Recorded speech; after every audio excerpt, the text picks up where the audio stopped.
Good day, lovely tourists. This is JB from Tour Venture, and I am your tour guide for today's virtual tour. I will bring you to the culinary capital of the Philippines, Pampanga.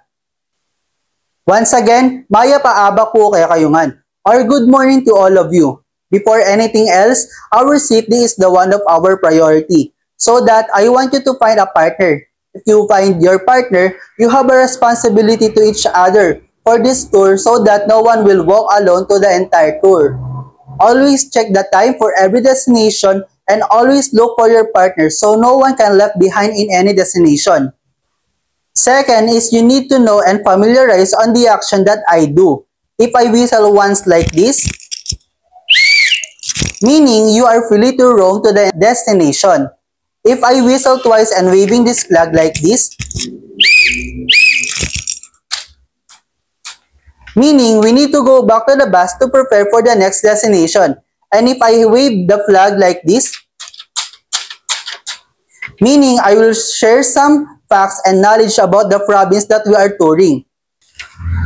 And another reminder is we will travel with no trace to the nature, so all your trash will place into the trash can or simply put into your pocket to maintain cleanliness of the tourist destination. I can see to the faces of all of you that you are excited. So let's begin our tour right now.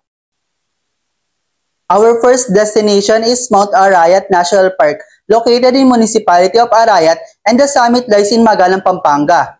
Mount Arayat declared as a national park in 1993, intended for ecotourism with overriding concern on conservation and preservation of the natural resources. And now, it is considered as one of the most popular hiking destinations in the Central Luzon region. There is a lot of activities that we can do in the Mount Arayat. On the foot of the mountain is a picnic ground surrounded by lush foliage, waterfalls, fish ponds, swimming pools, and other recreational activities.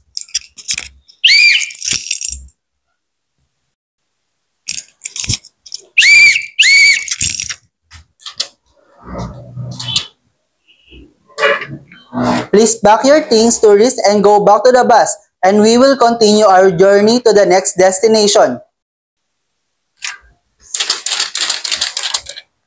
Now, I will share facts about the province that we are traveling.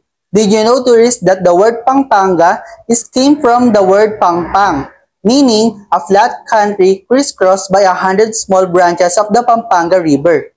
And the people who live in Pampanga called Kapampangan or Kapampango, and their local dialect is Kapampangan. Welcome to our second destination, the San Guillermo Parish Church located in Bacolor, Pampanga. Named after San Guillermo, the town's patron saint, the church was originally constructed by the Augustinian friars in 1576, also the town's founding, with Padre Diego de Oca becoming the town's first parish priest 2 years later. In 1880, the church was destroyed by an earthquake and rebuilt by Father Eugenio Alvarez in 1886. On September 3, 1995, lahar flowed from the slope of Mount Pinatubo, which erupted on June 15, 1991, buried the church on half its 12-meter or 13 feet height, promoting more than 50,000 towns residents to evacuate to safer ground in the settlement area. Near the facade of the parish church is a museum on the history of the church. It also contains painting of the Pinatubo eruption in 1991.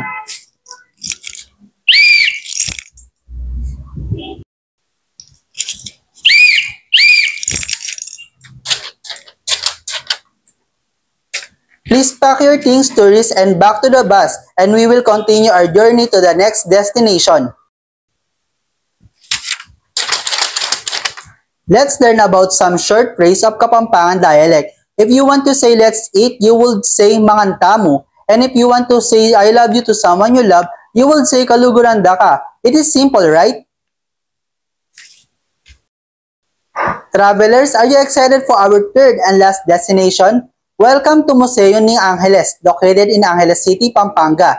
The site of the current Museo ni Angeles in Barangay Santa Rosario was formerly occupied by Angeles Casa Tribunal or courthouse during the Spanish colonial era, which was burned down in 1860. The present building was constructed in 1922 and served as Angeles Town Hall until 1998. The building was repurposed as a museum in 1999 with the city jail and a police station converted to a museum, office, and souvenir shop respectively.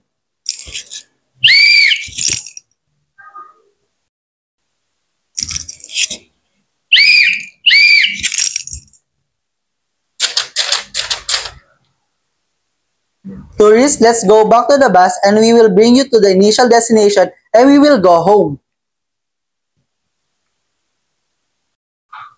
Did you enjoy the tour, tourists? The smile in everyone's faces tells me the answer.